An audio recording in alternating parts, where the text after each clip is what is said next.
Okay, we're going up a pentatonic scale from a D-shaped root up to an E minor, but it's E. It's up a pentatonic scale letter-wise. An E minor shaped second minor. Remember, E minor is this shaped guy here, right? Here's an E shape. E minor shape, just lift the finger. Okay, so it's alright, and that would be in the key of C, okay?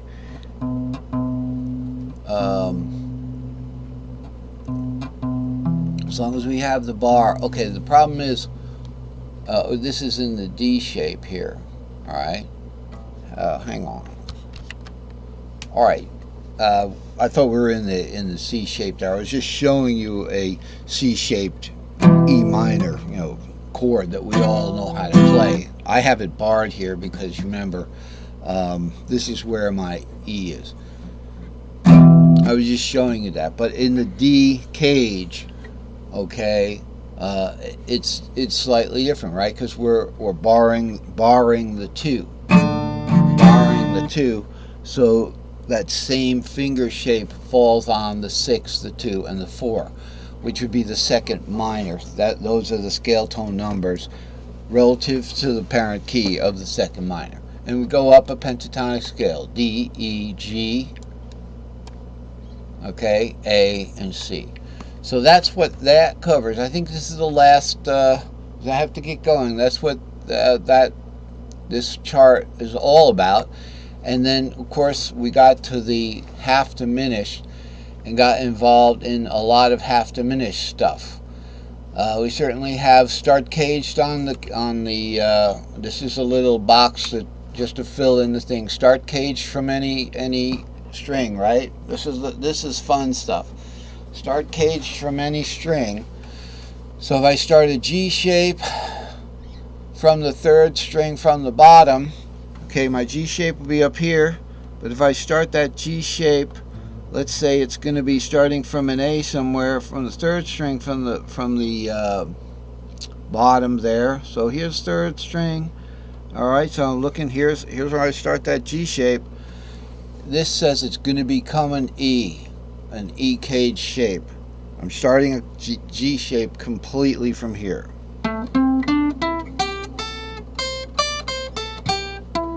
And there's your characteristic E shape. Okay, so I could play that from the bottom as.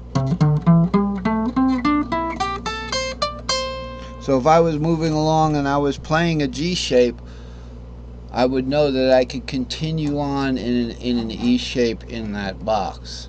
Because I started, remember, that G shape from the 3rd string, from the bottom. And that's what this is, a rendering chart. And I did all 35 of these to find out and make sure that it all worked. Okay, and then these are the references to what mode it is.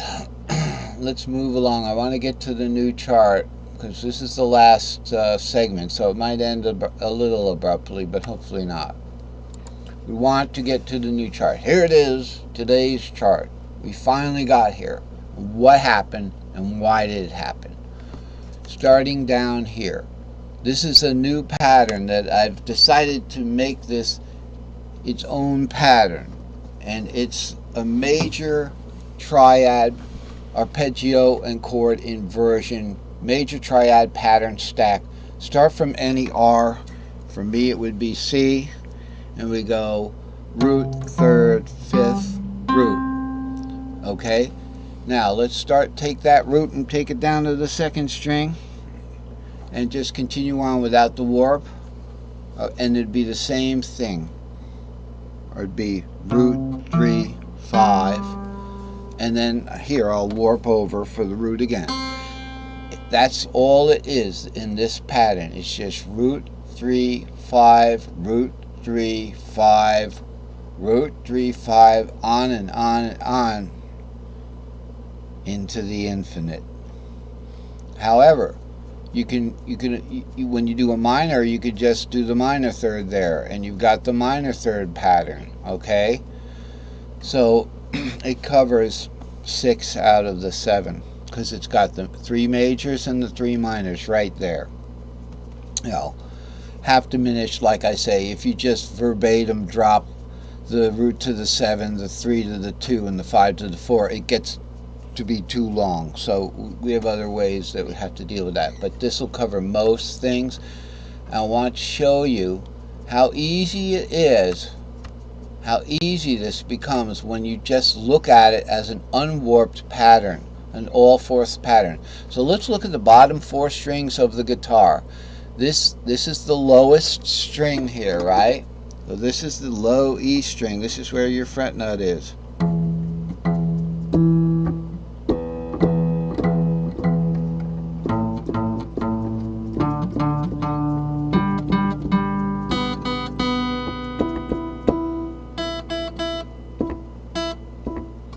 Whoa.